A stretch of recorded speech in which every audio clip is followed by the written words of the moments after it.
good cup of coffee. Welcome back to the 40-day challenge, Embracing the Race.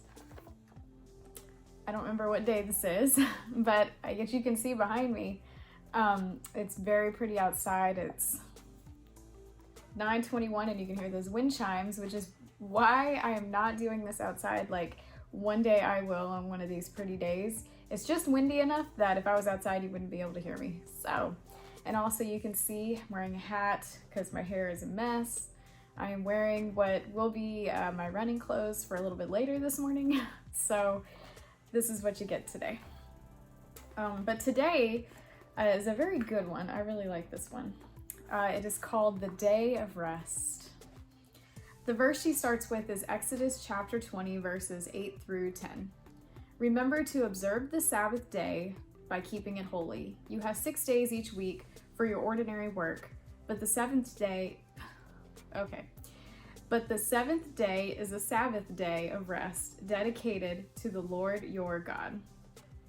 So, of course, she starts off talking about how when you're training, either just running in between plans, or if you have a plan that you're following, getting ready for a race, that those plans most of the time incorporate long runs, strength training, or cross training, and sprint workouts, and hills, and all these different things. But all those plans will call for a day of complete rest. And she mentions that usually those plans put that in a big bold word to make sure it gets your attention, that day of rest.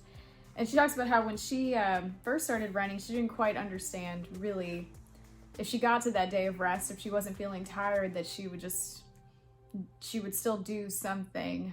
She'd still go for a little run, or if she missed one during the week, that she'd squeeze it in at the end of the week there. But she quickly learned that that day of rest is there for a reason. It helps your body recuperate, and anyone that's been running for a long amount of time knows how important that day of rest is. And I know that I majority of the time always take that rest day on a Sunday, because a lot of times I'm usually busy on Sundays, but with church things. But it's something I always look forward to, that day of rest where I know I'm going to let my body just recuperate from anything I've done that week, running and working out wise. So she, of course, relates this that just as our physical bodies need that rest, our souls need that rest too. And she's mentioned in days previous, stepping back from life sometimes. We've got to embrace the truth that our God designed us to rest. He set the example for us when he created the world. On the seventh day, he ceased from his work. He rested. If God set the pace for us in this area, then shouldn't we embrace it and obediently follow after him? That's a good point. If the creator of the universe knew how important that rest day was, we should follow that example. He calls us to unplug from our crazy pace. He invites us to simply sit at his feet. We inwardly shout, "I'm just trying to survive," but he whispers, "I want you to thrive." And I think that's so important that, a lot of times when we think about, like the verse that I've mentioned several times in these is, he wants us to live life and have it abundantly. And I think sometimes we're like, oh, that means we got to do all these really cool things and da da da da da da da.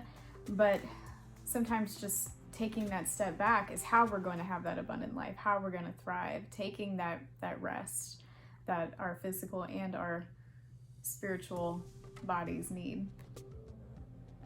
We bypass many blessings when we ignore the call to rest.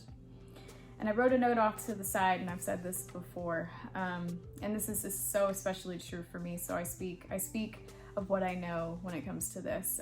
When it comes to that statement, we bypass many blessings when we ignore the call to rest. And she started off specifically talking about, remembering the Sabbath and keeping it holy and all of that. I also take this and apply it to being too busy with good things. I love doing volunteer stuff. And as I mentioned before, sometimes I have a hard time saying no. And those volunteer things can be great and can offer the blessing of knowing that I'm helping other people. But if I'm doing too much of that, one, I won't be able to give it 100%, and I won't be able to have that love that I have of helping others if I'm just, grumpy and not, too tired to enjoy what I said yes to, if that makes sense. So being too busy with too many good things is can be a problem for me. So, and like I said, my husband helps me. He's like, you really, you can say no, it's okay. All right, the questions. Are you carving out a day of rest from your busy schedule? Like I said, I usually take spiritual and physical days of rest on Sunday.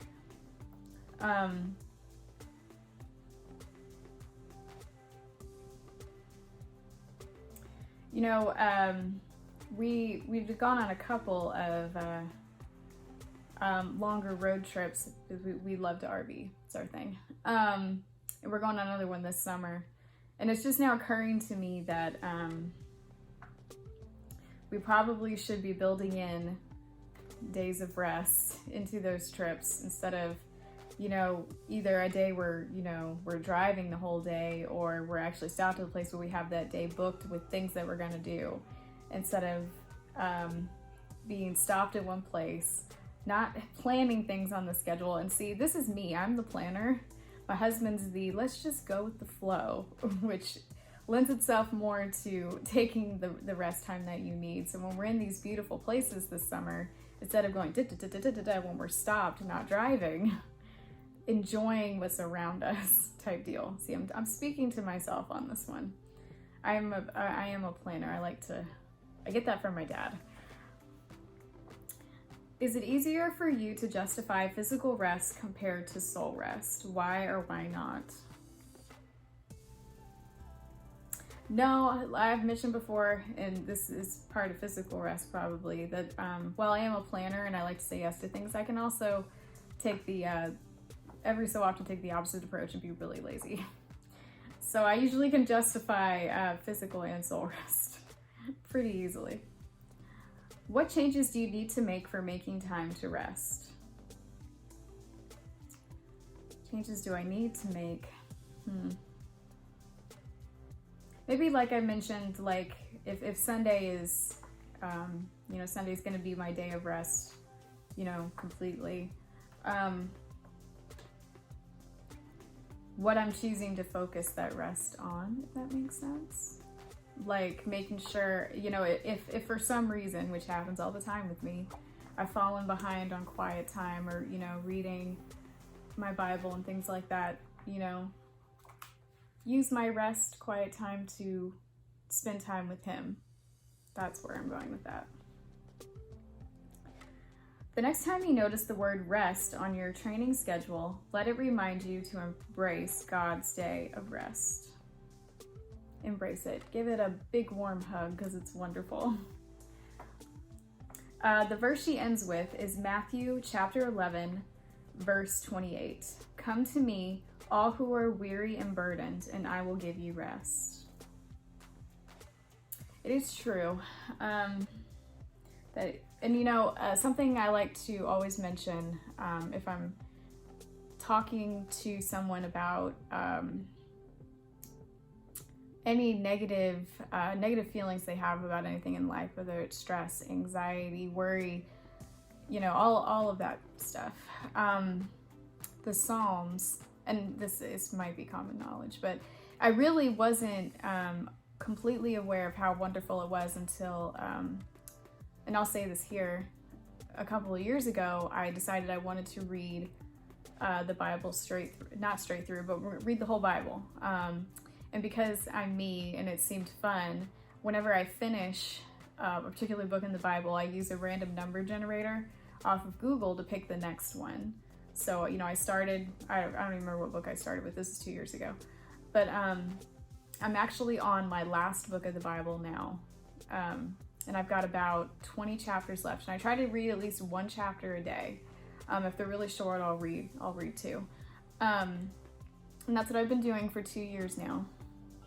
And when I was reading through Psalms, I realized that what I'd heard people say is wonderful, is that the Psalms are great for prayer, because goodness knows you can find that David wrote times of worry and times of sadness, times of any of those down feelings, if you want to call them that. And he always, usually on any particular psalm where he's talking about it, in the beginning he talks about, I'm worried, I'm scared, I'm lonely, da da da da.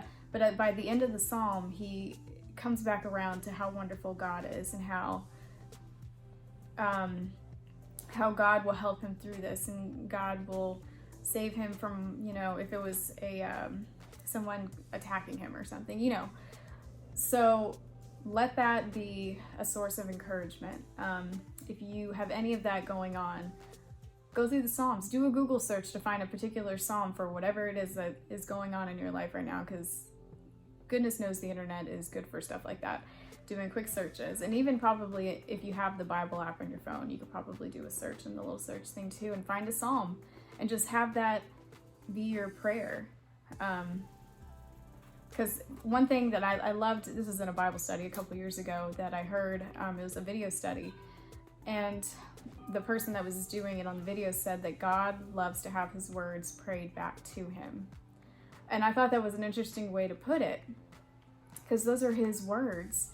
And so praying them back to him is saying, I know that you said this and that you will do this if I have faith in you.